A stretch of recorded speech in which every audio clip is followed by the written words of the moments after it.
Abortion is a tough topic. Um, I think in terms of some of the questions that the pastor raised at the end of the case, uh, honestly, the first thing that comes to mind is that there isn't a level of candor, or there's not a level of honesty that happens within the church.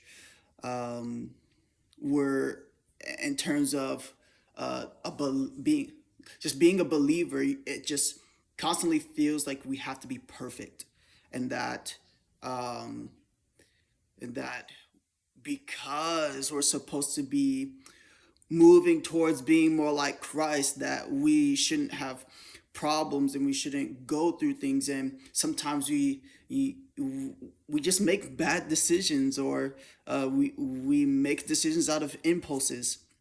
And so I think what happens is, because of we don't want to feel judged or feel like we're a bad Christian, we often hide our sins. We hide our mistakes, and so it makes sense why people, when they go into the church, they feel like there's not enough grace in the church, because everything we do, everything I do, is going to be looked at as I'm being a bad Christian, or um, I'm going against God, which that's hard to even say. Like, we know that we make mistakes, and I love what he did, but he called it to the table, and he saw and pushed forgiveness, that God can still forgive despite some of the things that we do, that if we turn our hearts to him and seek him, then yeah, I think it's possible to be forgiven for some of the mistakes we make. I also just think that,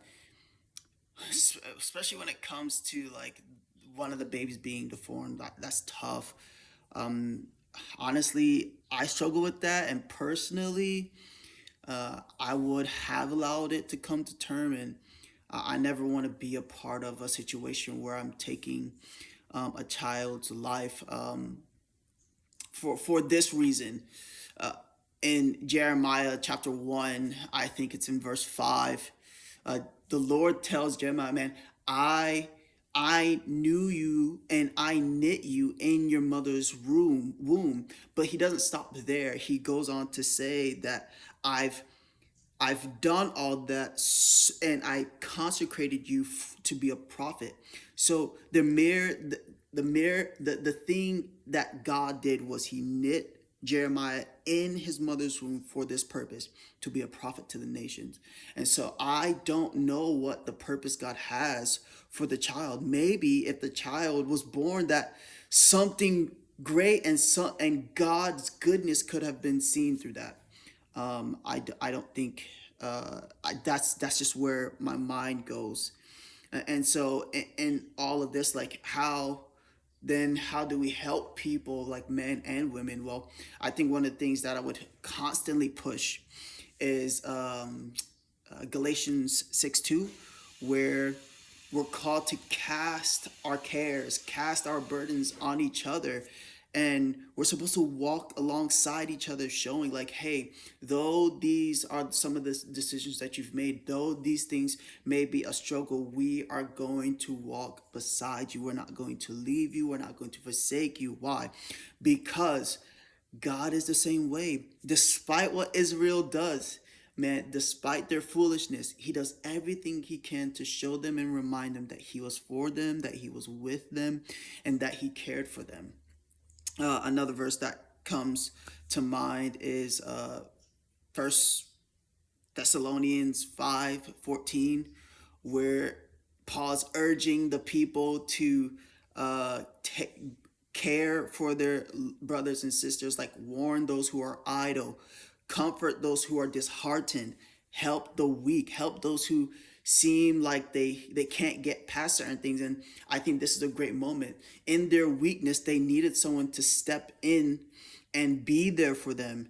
And I think if if that was the direction maybe the pastor would have gone, maybe, I don't know, could these people have cast their burdens on some of their other brothers and sisters, that would have allowed them to move forward.